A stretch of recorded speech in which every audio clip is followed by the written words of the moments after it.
You're watching 11 Alive Morning News. 11 minutes of nonstop news starts now. We're tracking a chance for rain on your morning commute. Chesley McNeil is kicking off your 11 minutes of nonstop news with a look at the forecast. Hi, Chesley. How you doing? We had those thunderstorms through the overnight. They have dissipated. We're watching what's taking place back off to the west for some light showers to our far western counties right now. Not anticipating those thunderstorms getting in here, or at least the possibility for a few, until we get toward 9, 10 o'clock this morning. So the early morning commute will be fine. If you're still going to be traveling around the 9, 10 o'clock hour, you'll be running into this. Most of those thunderstorms back off to the west of us. You can see the numerous lightning strikes associated with it over toward the Birmingham area. A lot of that will weaken as it moves in, but then another round will come our way as we head into late afternoon into early evening. We'll be tracking that out for you in the full forecast coming up. The man accused of killing Trouble, a rising Atlanta rapper, will stay behind bars for now. New details from the arrest warrant claim that the suspect shot Trouble after finding him with his ex-girlfriend.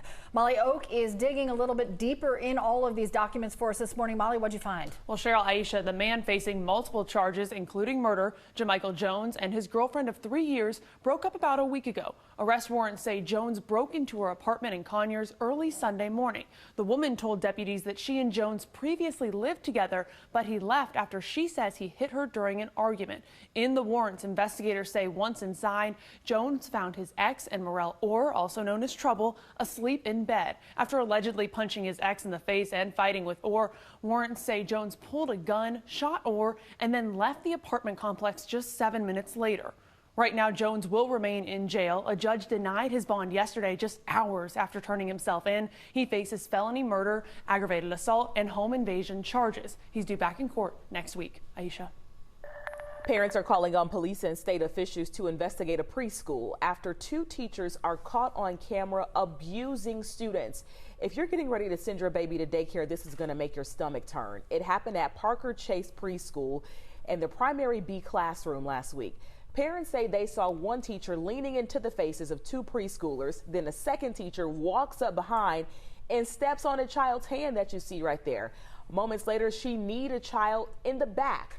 Roswell police arrested those 2 teachers, charging them both with cruelty to children in the 1st degree. Search crews are expected to be back on the water this morning to look for a missing swimmer in the Chattahoochee River. Witnesses say a 20-year-old man swam near Diving Rock Monday, went under, and never came back up. Crews called off the search yesterday evening. The current was just too strong for them to continue. The special grand jury is back in session looking into whether former President Trump and others interfered with Georgia's 2020 election. On day 3, jurors heard more evidence from Fulton District Attorney Bonnie Willis. They're expected to hear more testimony from state officials this week. The TSA is offering a $1,000 sign-on bonus for new hires in Atlanta. It's holding another recruiting event today at the Holiday Inn and Suites Atlanta Airport North Hotel. It's from 9 this morning until 3. The TSA needs both full-time and part-time positions at Atlanta's airport. Drink up, Gwinnett County. You officially have the best tasting water in the state. According to a blind taste test by Georgia Association of Water Professionals. Fun fact, Gwinnett's water comes from Lake Lanier. Here is a different kind of travel alert this morning. The CDC asking people to wear a mask while traveling because of monkeypox. Health officials also telling people to avoid close contact with anyone who's sick and dead or live animals. While the risk is low, the agency says people should still seek medical care immediately if they develop any new unexplained skin lesions. All right, your time right now is 6:55. Here's a look at what you need to know before you head out the door this morning. The House of Representatives is expected to debate the Protecting Our Kids Act later today. This package includes raising the purchasing age for some semi-automatic weapons from 18 to 21 and federally outlawing high-capacity magazines and bump stocks. Also in the nation's capital, shooting survivors and victims' families will testify before a House committee. The witnesses are calling for gun reform in the wake of the deadly mass shootings at a school in Uvalde, Texas, and the racially motivated massacre at a Buffalo, New York supermarket. June is a tense time at the Supreme Court where justices are racing to put the final touches on the most controversial cases. 30 cases, including abortion and gun rights, will be officially decided before the end of the month.